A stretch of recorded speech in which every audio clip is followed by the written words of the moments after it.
também, acho que esse é o número 39. Isso é podcast Força Comandos número 39.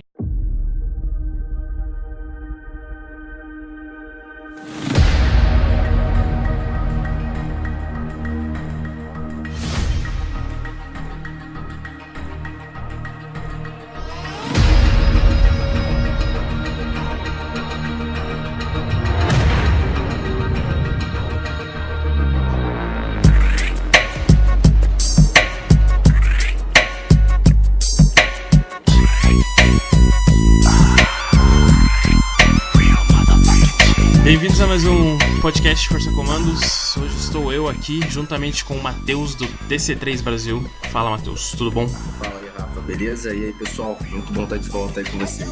E hoje a gente vai falar sobre crime em geral, crime em si. E antes de iniciar o assunto, eu queria agradecer a todas as pessoas que sempre apoiam o podcast, todos os nossos apoiadores, TC3 Brasil, todo mundo que sempre está compartilhando nossos podcasts, apoia o projeto e a gente recompartilha e sempre está ajudando. Por favor, ajudem toda essa galera e formar essa comunidade fechada aqui. Que eu tava conversando com o Matheus tempo atrás, o quanto, é deslocado, uma comunidade para uma comunidade da outra. E, é legal formar esse vínculo de pessoas que tem um ideal dentro da comunidade em si. E agradecer também as pessoas que compraram o patch do Força Comandos. Eu não vou dizer todos os nomes ainda hoje, eu quero ver se vai dar um sold out de todas as vendas. Foram 13 unidades até o dia de hoje, dia 16/1 de 2020. Muito obrigado a todos mesmo. Como eu disse, é uma venda básica de um patch básico, justamente para fazer de teste, para ver se a galera compra a ideia. Eu vou acabar projetando mais patches, camisetas, principalmente camisetas e patches é o que eu vou focar para espalhar um pouco a ideia do podcast, para espalhar um pouco a mentalidade em si. Eu não quero ficar forçando o logo do Força Comandos à toa para vocês, ou ficar querendo criar uma página financeira que acaba só vende produtos ou nada do tipo. Eu quero reforçar a mentalidade, reforçar a ideia do podcast e é isso apenas. E camisetas e pets e tudo mais, eu acho que seria legal. Então obrigado a todos. Falando em obrigado, Matheus, obrigado mais uma vez em fazer parte do podcast. E, o que você acha que mudou no crime no Rio de Janeiro ultimamente? Você acha que melhorou ou piorou nesse governo novo? Assim, falando especificamente de Rio de Janeiro, é óbvio, né? Tem aí uma carga de mais visão pessoal. E claro, a experiência que a gente tem e tal. A coisa tem melhorado em alguns pontos, e especificamente sobre o crime, as facções criminosas, tem piorado, né? A violência aqui no Rio, ela tem se espalhado de uma forma assim que o Estado já não consegue mais dar conta, e a gente fica realmente sem saber quando é que a gente vai ter eu não digo uma solução definitiva, mas pelo menos algumas soluções que deveriam ser feitas, né? Enquanto a politicagem continuar reinando, eu acho meio difícil. Você acha que lógico, é meio óbvio que a política em si ela causa problemas com combate ao crime, mas assim, em relação ao combate, o combate que tem sido feito em relação aos policiais, tem uma carga, a polícia realmente agora tá com, como posso dizer, não ganhando, porque ganhar a guerra contra as drogas é muito óbvio que não dá pra vencer, mas assim, porque um tempo atrás, se você ver na década de 90, início dos anos 2000, assim, o tráfico reinava pesado, né, Sim. Era algo bem pesado. Mas, retroceder um pouco o nível de não de periculosidade, mas o nível de... não sei definir direito o tráfico do Rio em si, mas assim, ele tá menos ostensivo do que antes. Em relação à lógica, a especialização de policiais, operações especiais, uso de helicópteros, inteligência e tudo mais. Assim, eu acredito que assim, são fatores diferentes, né? Naquela época, nos anos 90, realmente você tinha uma polícia muito sucateada, né? Também em decorrência de quem assumiu diversas chefias, de como era o governo do estado na época, né? E, na verdade, durante muitos anos. Então, assim, você tinha uma polícia realmente muito caótica e isso foi um alento pro crime, né? Na verdade, desde ali do final dos anos 80, né? Quando você tinha aqui o Brizola e tal, que não deixava ter operações policiais, É mesmo? não deixava a polícia subir morro. Então, isso foi muito favorável pro crime organizado do Rio de Janeiro se estruturar de uma forma violentíssima, né? E chegar ali no final dos anos 90 sendo realmente reis, literalmente, de diversas áreas, né, diversos territórios aqui no Rio de Janeiro. E acredito que hoje em dia a gente está no meio de uma espécie de impasse. Não tem como dizer quem está ganhando, quem não está. Acho que a gente meio que estacionou nessa guerra, né? A polícia, é óbvio que ela teve o seu avanço, ela tem tido os seus avanços, as polícias no Brasil como um todo, mas o crime ainda continua forte. A gente ainda Sim. tem diversas áreas em que o Estado realmente não chega, a polícia chega, mas o Estado ainda não chega. E isso continuam sendo bolsões ali de Sim. domínio do tráfico que realmente não tem como a gente ter uma resposta taxativa. Não, aqui a polícia venceu, aqui o tráfico perdeu, ou aqui o tráfico venceu e aqui a polícia perdeu. Acho bem Porque mediano até tentar colocar uma colocação dessa, né? sim, porque crime é muito relativo também. Eu acho que diferente de que boomers malucos total pensam em relação ao crime, se deve muito ao Estado também. Em relação à presença do Estado em determinados lugares. É lógico, eu acredito na parte de tipo, todo mundo escolhe o seu caminho, Sim, todos claro. têm escolhas na vida. Eu não sou desse cara, mas assim, de fato, algumas coisas são influenciadas em relação ao Estado em si. E isso acaba gerando, né, tipo, uma bola de neve em relação ao crime e tudo mais. Ao mesmo tempo que eu concordo que prisões tem que ser, né, meu, a mais ridícula, fodida possível pro cara, tipo, se fuder. Mas ao mesmo tempo eu penso também que, meu, se tivessem padrões exatos de prisões, assim como tem nos Estados Unidos, talvez o cara pensasse duas vezes e fala, opa, tipo, mano, eu vou pra prisão, então, entendeu? É por isso que é diferente o crime, assim, em relação a vários estados, né, regiões e tudo mais. E falando em regiões, tem até o cangaço brasileiro, o cangaço, né, o novo cangaço que eu tava comentando com você, pra gente falar. O quanto isso tá ficando intenso agora. Eu não sei se o combate vem sendo mais intenso. Eu sei que sim.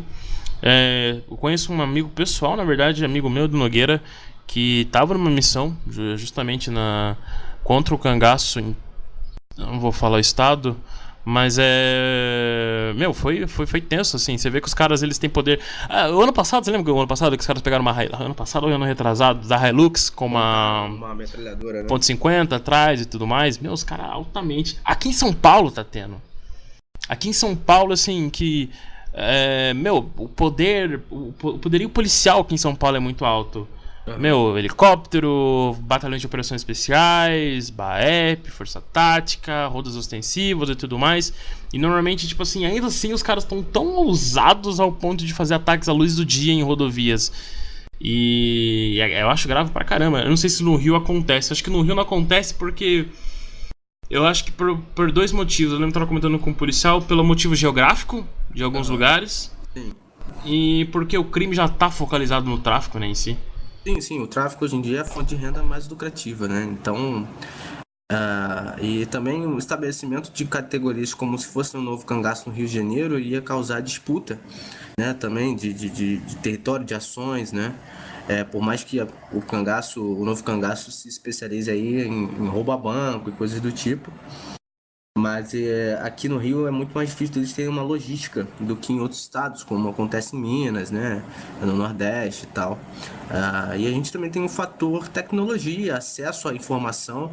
Hoje em dia, qualquer pessoa tem acesso aí a uma deep web, né? Então, para quem quer praticar um crime, hoje em dia é muito mais fácil também de não ser pego e coisas do tipo. Ainda mais hoje em dia. Não só o tráfico de drogas em si, ele tá até mesmo na internet e tudo mais. É engraçado que eu tive contato pessoal em relação ao tráfico humano.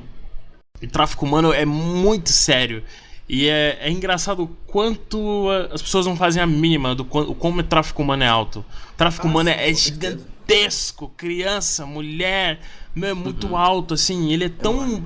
E ele rende tão bem quanto o tráfico de drogas. Eu não tenho certeza, eu não quero arriscar em dizer que ele rende mais, porque eu não me lembro direito dos dados, mas assim, ele é muito rentável e acontece direto, assim, gente que... Dados de pessoas que assim foram em entrevistas de emprego em outras cidades e nunca mais apareceram. Nunca mais apareceram. E elas viraram vítima do tráfico humano. Em vários casos que às vezes a polícia em si ela não consegue traçar. No Brasil, em determinadas regiões acontece, mas não tem dados, não tem registro, justamente por causa de algo precário e tudo mais, em regiões pobres e etc. Mas na América Latina em si, meu, rola pra caramba, assim, É um dos maiores índices, né? na América Latina, né? Acho que a gente só fica atrás do leste europeu, se eu não me engano. É porque às vezes são meninas ou meninos que estão no mundo da prostituição e tudo mais. Eles vivem de prostituição e às vezes recebem uma proposta aí, meu, você quer vir pra, deixa eu ver, Holanda, Bielorrússia, você quer vir para a África do Sul, trabalhar aqui e tudo mais. É o trabalho delas, elas são prostitutas ou prostitutos. Então elas vivem do sexo, ou vivem de ser acompanhante e tudo mais. E elas entram em uma bola de neve forever. Entendeu? Elas entram numa bola de neve, tipo, eles viram escravas pra sempre. Isso acontece direto. Acontece bastante. Direto. Inclusive, é uma das missões, né, das forças especiais, né? Os Green Berets têm algum apelo quanto a isso também. O Tim Kennedy fala bastante sobre isso, para quem acompanha. E realmente é uma modalidade de crime que é muito pouco conhecida. Assim como o tráfico de órgãos também, né? Que acontece em hospitais, também acontece. Mas é algo que realmente é pouquíssimo falado. Até um tempo atrás, eu lembro que quando eu era criança, há uns 10 anos atrás, eu lembro que tinha a onda de tráfico de órgãos e tudo mais. Mas é tão mais fácil fazer o tráfico humano e tudo mais, retirar os órgãos. No México é muito alto. No México tem muito tráfico humano. Na verdade, o México é um buraco negro tão grande. Assim, o meu maior medo em relação ao Rio de Janeiro em si, e talvez alguns estados do Brasil, acredito que talvez não chegue a um nível tão alto quanto no México, porque talvez tenha uma outra pessoa que segura isso, sabe? Eu não sei definir, tipo... a quantidade de good guys, assim, talvez seja um pouco maior do que no México, entendeu? Porque no México é bizarro, cara. No México, assim, o cartel assim, é uma máquina tão gigantesca, assim, pouquíssimos brasileiros têm noção. Eu acho que quem tem uma boa noção é o Bettini, porque o Bettini tem bastante estudo, né, em relação ao crime e tudo mais. Não, e no México a gente tem assim, se as pessoas pudessem ver como é que são as ações das facções ou dos cartéis, cara, assim, são ações de guerrilha, realmente, de ações. Sim. É muito alto, é muito político, é muita...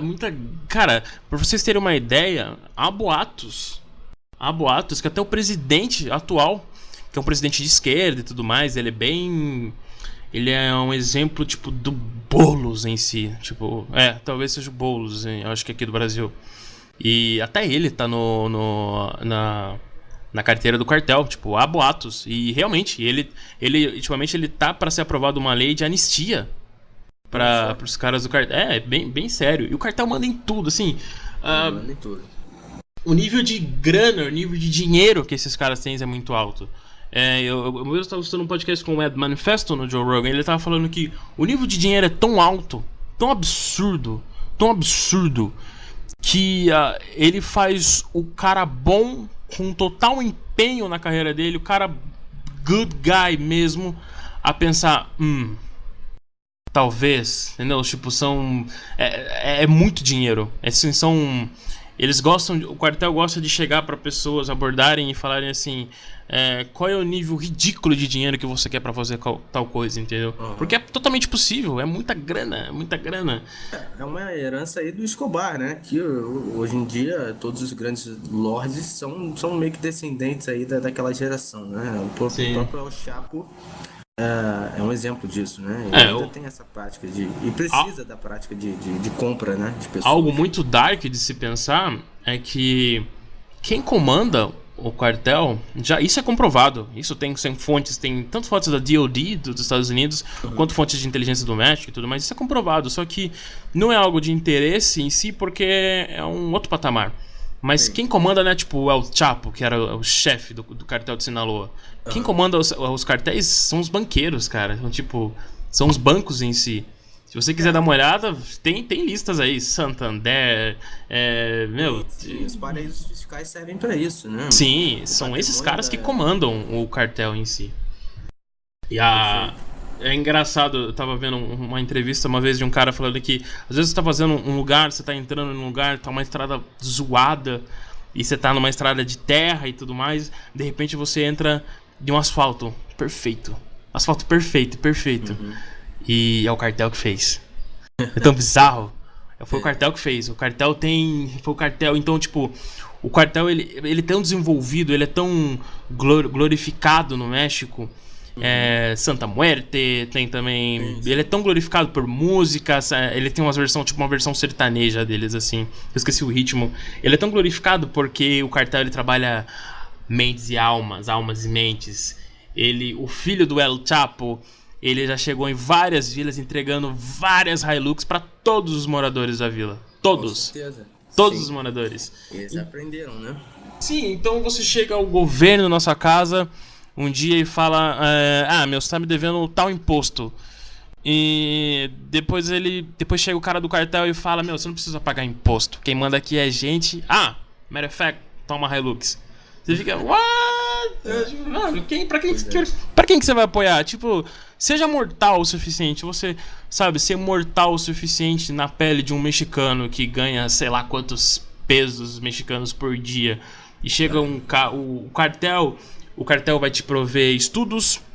A segunda geração de cartel são de advogados, são de membros das Forças Armadas. Uhum. E por aí vai. Tem um exemplo disso, tem os Zetas, que Os são Zetas, membros de ex-Special Forces do México. Aham, sim, com certeza. Como é que você vai foder com esses caras? Foi fundado por esses caras, né? Então, tem impossível. Aí o governo mexicano chega com carros blindados. O México tem armamentos com capacidade de derrubar veículos blindados. Eles têm T4, tem Tem. RPG. Até a Polícia Federal do México tem, né? Sim, a Polícia Federal do México é Army. Os caras, eles têm BTR, eles têm, acho que, não, eles têm BTR não. Eles têm um Strike, eu acho, se eu não me engano. Eu acho que eles têm um Strike americano e o M113, eu acho, e outros veículos blindados que eles usam. Humvee, etc. Mas o conflito daí ele fica bem pau a pau, porque também os mexicanos, o cartel também tem Tem tudo mais carros. um pouco, né? Não, tem. E também, tipo, às vezes eles estavam usando uma vez pra fazer uma operação anti-plantio e operação anti-guerrilha também em algumas montanhas. Eu não sei se é na região de Sinaloa ou em outra região de Chihuahua, não sei, não tenho certeza. Mas foi enviado aeronaves e tudo mais. E às vezes os caras acabaram fugindo pra algumas cidades de Sinaloa. E não pode acontecer, porque o cartel mexicano também tem anti-aircraft capability. Então eles têm capacidade de derrubar a aeronave. Sim, de detectar, né? Não tem como. Como, tipo, tem noção do nível que tá no México. Pois é, cara. Se o Brasil chega a esse nível, assim, seria Não, uma a gente tá errado. Acabou o doideira. Estado. Mas assim, Acabou a algo, República. eu não sei certo na minha cabeça o que impede do Brasil chegar a esse nível. Mas talvez seja essa teoria minha, que seja o excesso de good guy, sabe? O excesso de peso. Talvez, talvez o tráfico de drogas, talvez o cartel, talvez o crime organizado no Brasil seja muito burro. Acho que essa é a justificativa. Talvez ele seja muito burro em relação ao que o cartel faz. Eu já tenho uma outra teoria. Eu acredito que não pela burrice, porque a gente consegue ver a estrutura que, por exemplo, o PCC tem hoje em dia, né? Sim. Mas eu acredito que por um equilíbrio sensível entre a corrupção da política e o trabalho policial feito honestamente, né? As porradas que o trabalho policial dá na logística do tráfico. Então eu acredito que exista um yin e yang aí, sabe? Faz sentido. É porque tem muita coisa também. Tem também o tráfico, tem também a corrupção policial, tem também a corrupção por base do governo, tem corrupção por base de até ONGs. Então, mano, como é que você vai fazer? Mas realmente faz sentido sua teoria. Mas eu também acredito que, tipo, na teoria do crime organizado ser meio burro é alta também, porque pela cultura ser diferente, né? Como as culturas mudam, o crime muda. Então, no México é diferente, como eu te disse. No México começou com... Caramba, deu branco na Colômbia? Qual é o nome? Bom, Da Colômbia, mais famoso. Nossa, sumiu na minha cabeça. o Escobar? Escobar. Começou com o Escobar na Colômbia. Que... Meu, Escobar dava dinheiro, velho, pra geral. Sim, Escobar, ele tinha uma frota de aeronaves pra fazer a rota comercial de cocaína dele, né? Então, Sim. Não, ele dava dinheiro pra todo mundo, então, tipo, é aquele negócio. Eu acho que o Hearts and Minds do quartel mexicano é o ponto total, é o ponto mais sério, assim. Eu vi o Ed Manifesto falando que a estatística que ele tem quase certeza, é que dentro de 8, 10 anos os Estados Unidos têm boots no México. Não por invasão, mas assim, pra conter o cartel. eu acredito que já tenha, né? Acho que aquele filme Sicário não... Sim, em totalmente. tempos de presidência antiga, sim. Agora já é um pouco mais difícil. El Chapo foi... Sim, com certeza. O fator ideológico atrapalha muito, né? Sim, o El Chapo foi transferido porque era algo assim... ele tem crimes contra o governo americano também. Então, assim, os Estados Unidos... transfere o El Chapo, não tem como fazer. E, cara, o El Chapo tá na ADX, em Colorado. Tipo, o cara acabou a vida dele. A ADX já tá junto com terroristas, tá junto com ex-espiões. Então, tipo, assim, é a pior prisão possível. Pior e a melhor prisão possível. Quem quiser pesquisar, procurar ADX, Colorado State Prison, a Federal Prison.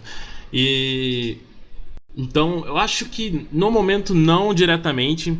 Assim, existem vários boatos e tudo mais de muita aplicação séria de Boots Underground no México, mas é algo bem esporádico, não é algo assim tão sério, tão high gear assim. Mas eu lembro que o Ed Manifesto tá falando que vai chegar um ponto tão alto, como nos filmes Sicários deixam claro, de ações acabarem espirrando tão sério. E espirraram esse tempo atrás, não sei se você viu, daqueles mormons que acabaram morrendo no México. Todos os cidadãos americanos, todos. Crianças, homens, mulheres. E na verdade é um mal de todo cara. A gente voltando a falar um pouco sobre crime, é um mal de toda pessoa que não conhece o país, né? Tipo assim, eu lembro que o Ed tava falando sobre... Nunca vai acontecer, né? Nem tanto isso, na verdade, que por exemplo, o Ed tava falando assim, eles moravam e transitavam por lugares que nem eu, que nasci no México, iria. Então, tipo, é como a turista que vem pro Brasil e vai pra lugares que nem você iria. E os caras vão fazer o que lá, velho? É verdade. Teve um caso aqui, acho que no Rio aí, que tentaram matar um casal suíço, né? Por simplesmente pisar na favela, acho, de carro. Acho que o Waze jogou eles lá. Eles acabaram entrando errado na favela, saíram do aeroporto. O motorista do aplicativo errou a entrada e acabou entrando na favela, no Brasil, se não me engano. E aí, não sei se chegaram a atirar ou não, mas quase morreram realmente. Mas aí, Rafa, eu acho que, voltando ali naquela questão que você falou sobre uma questão de financiamento do tráfico, né, como um todo, e você falou dos banqueiros, e que os banqueiros teriam aí a sua parcela de culpa, né, e aí eu também falei dos paraísos fiscais. Isso é bacana, porque a gente já começa de um fato que poucas pessoas também se atentam. Geralmente costumam dizer que não, o cara virou bandido, entrou pro cartel, entrou pro tráfico porque ele era pobre. E essa relação ela já é, hoje em dia, totalmente, para quem estuda criminologia de verdade, né, não de forma ideológica, sabe que essa afirmação ela já caiu por terra. Sim. Né, porque primeiramente, o ato criminoso ele começa na mentalidade. Ele não começa na falta de dinheiro, né? Porque a falta de dinheiro ela pode existir, mas não necessariamente a pessoa vai virar um bandido, né? Um criminoso. Então Não, acho que a mentalidade ela já é fundamental aí pra gente definir o que é a criminalidade, né? não, acho que é um fato. Na verdade, até um pouco cultural, porque eu vejo que gente que tem mentalidade criminal entra na PM. Então, tipo, pra você ver como é uma mentalidade tão. É uma questão de mindset mesmo, de ser do crime. Não ser do crime em si, mas tipo, um mindset meio outlaw, entendeu? E assim, em todos os âmbitos possíveis da sociedade. Inclusive na polícia militar. Às vezes tem cara que, tá fazendo errado, velho. Tá fazendo errado, entendeu? Tá entrando, tá fazendo coisa errada. E acaba sendo isso também, tipo, no crime. Então o cara, ele prefere, o que eu vou fazer? Tipo, ter um rumo certo na minha vida como cidadão, né? Um cidadão bom, ou eu vou viver outlaw total. A diferença do Rio é que o Rio, ele concede o abrigo, né? O abrigo em si é a favela. Então, tipo, ele tem Tem uma estrutura ali por trás, sim, né? Sim. Muitos de fora acham que a favela é um grande bolsão de pobreza. Só que hoje em dia não. A favela é uma cidade dentro da cidade. Sim. Você tem hospitais improvisados do tráfico, você tem todo um comércio. Sim. Você tem hospitais realmente centros cirúrgicos até dentro de favela. Então, assim. E eles pagam médicos, isso é óbvio. ou sequestram médicos, ou sequestram enfermeiros, técnicos, para poder fazer essas cirurgias de emergência, né? Mas o grande fator aí, né, em todo e qualquer tipo de criminalidade, seja a criminalidade do colarinho branco, ou seja a criminalidade de rua, do cara que realmente tá aí para trocar tiro, do cara combativo, todas elas se resumem em uma coisa só, que é a questão econômica. Eles fazem isso pelo lucro financeiro. E aí a gente entra no que o Gary Baker, que foi um economista, ele vai chamar de teoria econômica do crime, né? Aqui no Brasil, inclusive, a gente já está até bastante desenvolvido nesse tipo de estudo. E basicamente a teoria econômica do crime ela vai dizer isso, né? Que a tomada de decisão do indivíduo em cometer crimes tem como objetivo o lucro financeiro. Sim. Ou seja, o cara faz aquilo justamente porque ele sabe que vai ter um retorno. Ou vai parecer cool, né? Ou algo do tipo. E ele vai conseguir ter uma ascensão, ou vai conseguir fazer um dinheiro que ele jamais faria, né? Se ele trabalhasse em um emprego normal, algo do tipo. Aqui no Brasil a gente tem 3 caras que tratam muito bem sobre esse tema, para quem quiser referência. É o Dr. Peri Chiquida.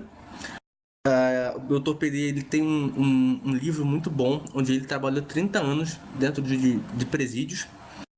Eu esqueci o estado dele agora, mas ele trabalhou 30 anos dentro de presídios, entrevistando presos, né? E perguntando por que eles tinham cometido aqueles crimes. E ele fez um compilado e chegou até a mesma conclusão que o Baker, só que no cenário brasileiro. Junto com o Peri, a gente tem o Dr. Fábio Costa Pereira, que é procurador no Sul. Também tem um trabalho sensacional em palestras e tal, e coisas do tipo. É um cara que atua com crime no dia a dia dele, como procurador. E a gente tem também o Coronel Vissaco, que foi comandante do Batalhão de Forças Especiais. E é um cara que traz toda essa teoria do crime ligada à geopolítica. Então, como essas organizações criminosas, elas atuam ao redor do mundo. Então, quem quiser ir como algumas referências, quiser estudar sobre o tema aqui no Brasil, já tem aí 3 nomes muito bons. Tem um cara que eu conheci há um pouco tempo atrás, o nome dele é Rafael Vicente. Ele é caveira. Eu não lembro de que estado que ele é, cara. É delegado? Não, ele é policial. Ele é policial militar, desculpa. Ele é policial militar do Santa Catarina, eu acho. Legal. O nome dele é isso, eu estou procurando ele aqui. É isso mesmo, o Instagram dele é Comando Vicente, Rafael Vicente. Ele tem um livro que eu li, mas eu esqueci o nome do livro. Achei. É Crime Organizado o nome do livro. Procurem no Instagram o nome dele. Comando Vicente. Ele tem um livro muito bom que eu li sobre crime organizado e tudo mais. E dá pra você ter uma base muito boa. E é legal você pensar e a gente trazer um pouco sobre esse assunto, que a dificuldade que tem alguns policiais que trabalham diretamente com o crime e eles não entendem o crime, não entendem a matemática em si da coisa, entendeu?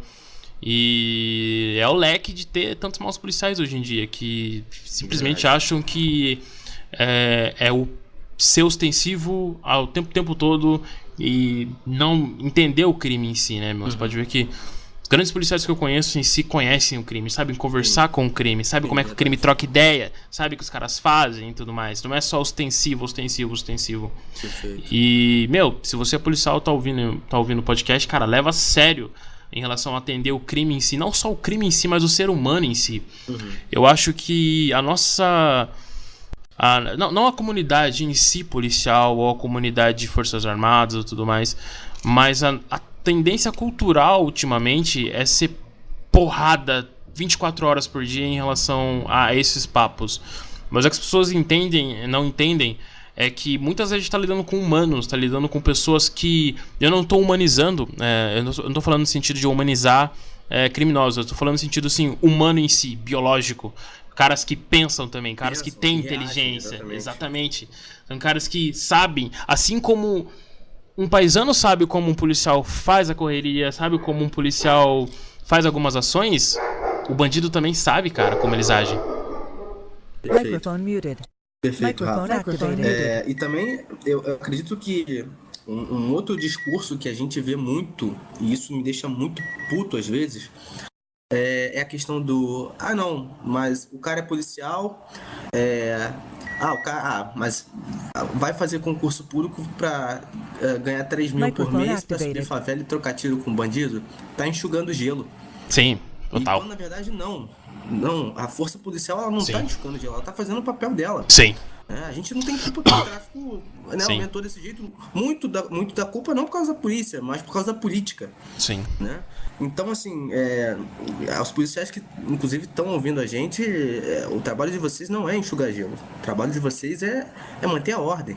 Né? E cada porrada, cada apreensão que vocês fazem é uma porrada na logística do tráfico. Às vezes pode não ser de uma forma tão significativa, mas pode ter certeza que uma apreensão feita em uma estrada, ou 2 ou 3 elementos presos, um gerente do tráfico preso, você acabou de desmantelar uma logística regional, uma logística local. Exato, é que muitos filhos da puta não entendem quando algum paisano fala uma apreensão de 6 toneladas, 200... Eu não sei se eu já falei isso aqui. 200 quilos, 6 toneladas, 2 toneladas. E alguém fala assim, beleza, 2 toneladas, mas passou mais 15.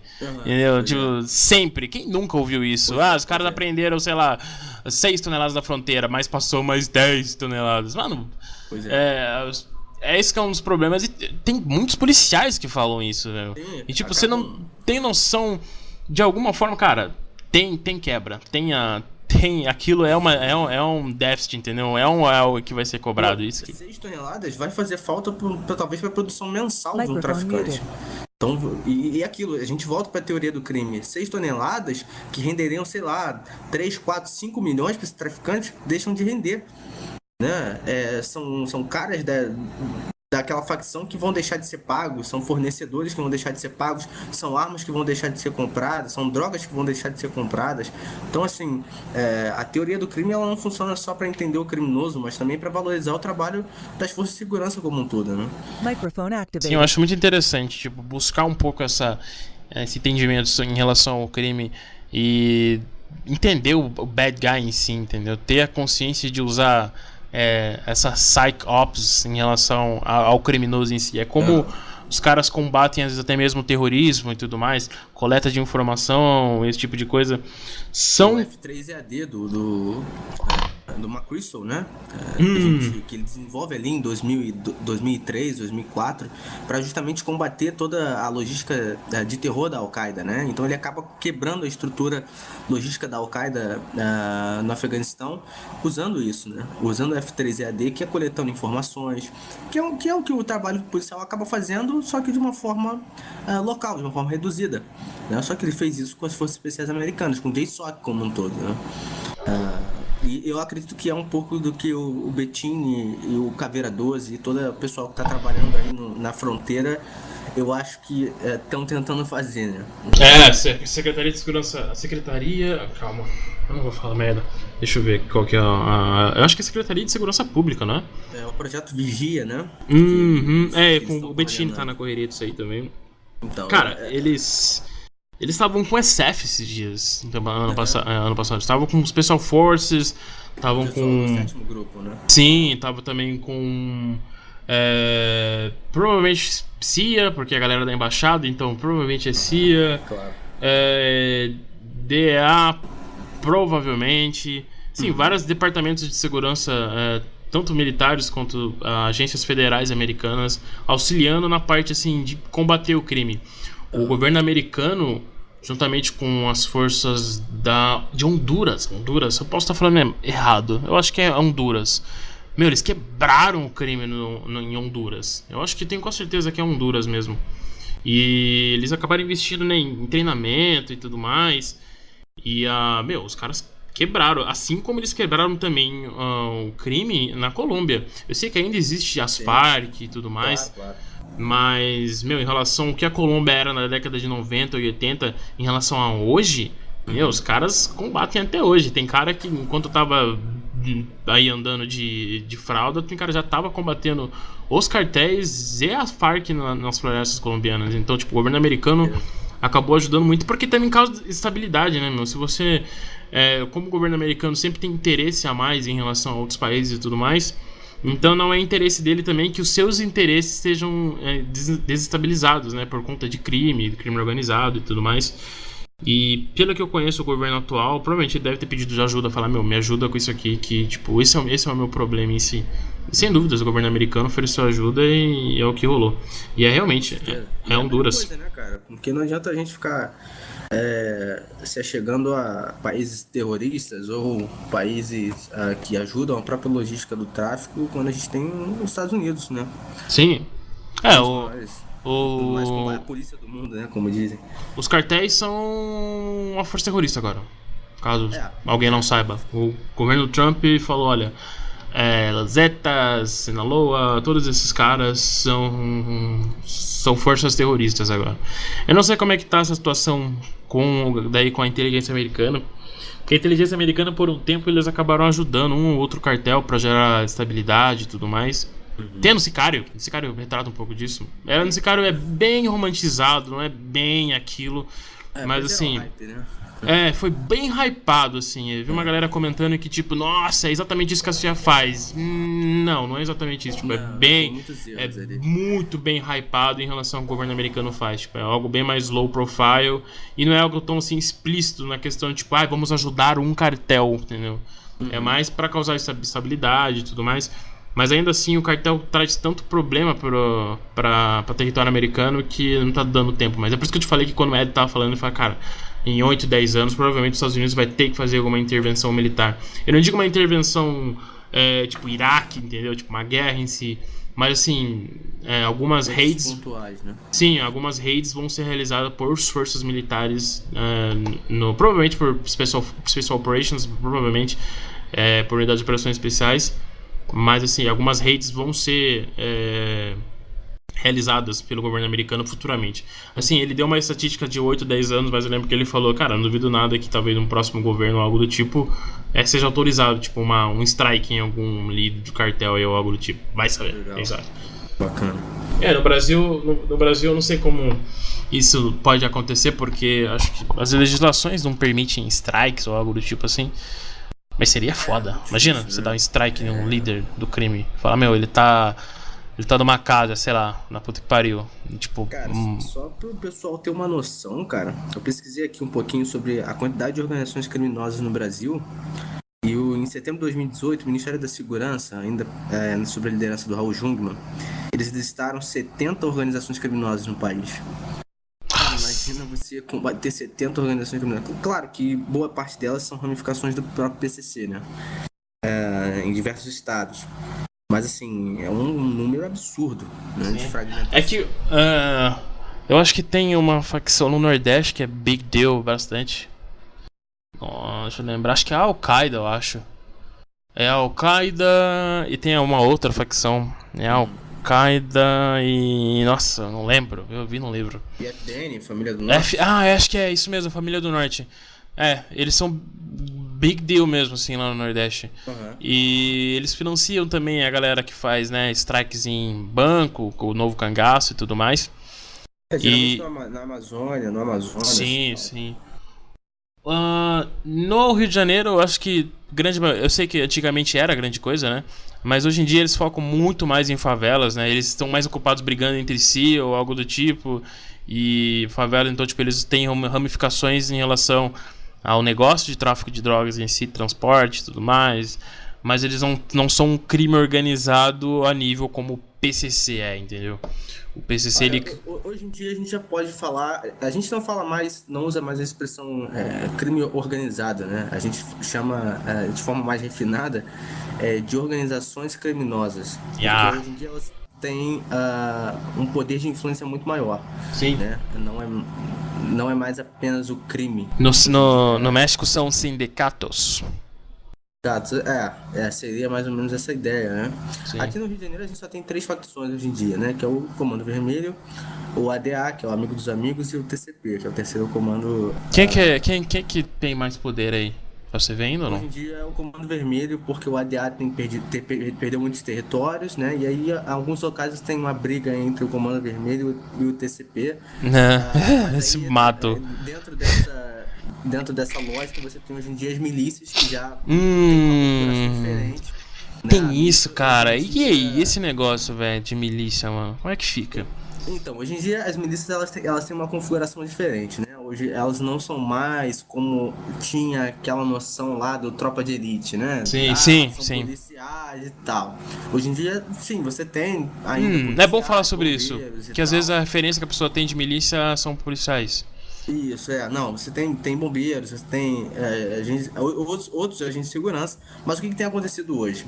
Pela disputa de território e também por algumas articulações políticas, que não vou ficar me atendo aqui, a milícia ela passou a ter configurações diferentes, tá?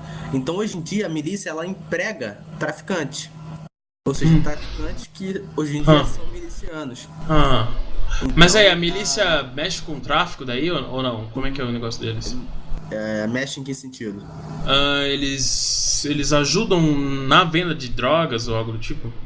Sim. Hoje em dia a milícia aqui no Rio de Janeiro ela tem traficado droga. Né? Coisa que não fazia quando ela surgiu. Quando ela surgiu era apenas ali o controle territorial, né? Matava ali os traficantes da área. Comércio, essas porra.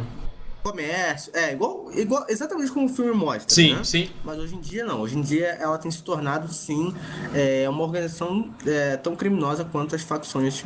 A milícia me lembra. Ele me dá algumas lembranças do que o cartel faz, mas principalmente ele me dá uma lembrança do que os sindicatos irlandeses e sindicatos italianos faziam. Então, os italianos no começo, eles eram tipo, lógico, muito mais refinado do que milícias, e muito mais tipo, cool. E tanto que tem tanto filme em relação à máfia italiana, mas assim... É uma coisa mais de clã, né? De família. Sim. Tipo. Não tanto em relação à família, mas eu digo assim, eles têm atento... obviamente, italianos e tudo mais, ramificações europeus e tudo mais. Pra quem quer fazer parte do top tier 1 mesmo, tem que ser italiano. Enfim, não vou entrar nessa área de máfia. Mas assim, eles eram muito mais em relação a ser... hustlers, tá ligado? Mas no controle de bairros, controle de comércio, controle de venda de lixo, controle de sucata. Então, assim, é um sindicato que controlava tudo. Assim, meu, se você não controla, se você não quer, é exatamente o que a milícia faz, né? Fala, tipo, o cara surge no seu bar um dia e fala, quanto você fatura por mês? Isso é um exemplo, claro. Eu faturo R$1.000 por mês. É lógico, isso é um exemplo. Eu quero, sei lá, R$500. Tipo, o cara vai falar não, se ele falar não, obviamente, não. Tipo, o cara sabe o que vai acontecer. Então, acho que a milícia faz exatamente mais ou menos isso, né? Só que a milícia daí começou a falar assim, paga a gente pra gente proteger seu comércio. No filme Tropa de Elite fala um pouco sobre isso, né? Isso, exatamente. Ela começou assim. Hoje em dia ela faz tráfico de drogas, ela vende arma, faz uma série de coisas. Só para o pessoal ter uma noção em questão de dados, eu tô aqui com um infográfico aberto, né, sobre as organizações criminosas. Os estados que mais têm facções criminosas é a Bahia, com 6. Imaginei. E o Rio Grande do Sul, por incrível que pareça. Tem 7. Sério? Olha só. Que doideira. O Rio Grande do tem apenas Sul. 3. Deixa eu ver aqui, São Paulo. Acho que no Rio Grande do Sul, porque tudo lá é diferente, né, Paulo velho? só tem um PCC, praticamente. PCC, sim. Aqui Então, assim, pro pessoal achando que... Mas aqui, o problema daqui é que, tipo, aqui é muito terceirizado. E o Pará tem 5. Pará é foda, velho. Pará, eu tenho E parentes... tem Comando Vermelho lá. Sim, eu tenho parentes próximos que trabalharam no Pará. E, cara, é um estado à parte, cara. Eu sinto muito pena das forças governamentais lá em relação, tipo, policiais e tudo mais. Complicado. Porque, cara, Pará é uma loucura, velho. Eu acho que eu não sei se você pode me confirmar, mas o Pará é um dos estados que não tem nenhum operador pós-graduado lá no DOC? Cara, não sei, cara. Pode ser, né? Tem uma galera do Nordeste, mas o Pará... Nada contra os policiais do Pará, antes que alguém venha falar. Não sei. É porque são estados bem afastados, né? Então é difícil. Tem aquele lance que a gente tava conversando off, em relação a acesso de informações e tudo mais, cultural, algo assim muito mais complexo no nível social, cultural, assim, da coleta de informações. Isso aqui no Sudoeste é difícil, tem Mike aí usando coldre na perna. O investimento que o Estado dá para as unidades policiais, né? Sim. Eu imagino o quanto esses policiais se esforçam, tiram coisas do bolso para poder, no minimamente, fazer o trabalho que já fazem, né? Que já é enorme. Então, assim, realmente é muito difícil. Como você falou, se aqui já é difícil, né, no Sudeste, até no Sul tem sua dificuldade, dirá em outros estados, né? Então, assim, não é culpa dos operadores, não é culpa da atividade policial ali. É culpa realmente da administração pública, é culpa da política como um todo, né? Pô, sem dúvidas. Bom, pode falar. Ter mais uma noção, as maiores facções criminosas do Brasil e o número de estados que elas controlam. O PCC controla 23 estados. Tá? Imaginei. O Comando Vermelho controla 7. As regionais do Comando Vermelho controlam 5. Tem a família Monstro, que controla 2 estados. A Al-Qaeda também controla 2 estados. E o FPN apenas um estado. E é que eles chamam de Al-Qaeda, eu acho mesmo, sabia? Al-Qaeda, porque eles são burros pra caralho. Cara, eu não sei qual que é, tipo, uma mais organizada, assim. Acho que é o PCC, porque tem maior controle e tudo mais. E o PCC é big deal, mano. Quando eu falei sobre cartéis e tudo mais, influências políticas e tudo mais, o PCC tem isso, tem sobre postos de combustíveis. Meu, sim, seria legal ter um especialista sobre, mas eu tenho uma ciência boa, assim, de qual que é o controle. Eu não sei quanto tempo o podcast deu, mas infelizmente acho que eu vou ter que encerrar. Mas acho que a gente cobriu coisa pra caralho. Foi legal. A gente vamos fazer outras edições desse. Vamos fazer um Crime parte 2. Seria interessante, eu gostei, é bom. Eu acho legal, principalmente pros ouvintes e acho que principalmente pros policiais e tudo mais. Assim, acho que é interessante pra geral. Acho que quem curte podcast mesmo, meu, Vai gostar. Que a comunidade não tem que ficar se limitando só a ficar discutindo frivolidade sobre a arma tal ou a coisa tal. Acho que aqui também é um espaço pra gente poder aprender e trocar informação. Sim. Que seja útil, né? O Força Comandos eu vejo muita gente assim, especialmente o pessoal garotada nova, né? Muito tempo, porque o cara tá usando porque tá segurando fuzil de tal jeito. Porra, se bom se fosse isso, velho. Mas a galera presta atenção em gente que é estrelinha, tá ligado?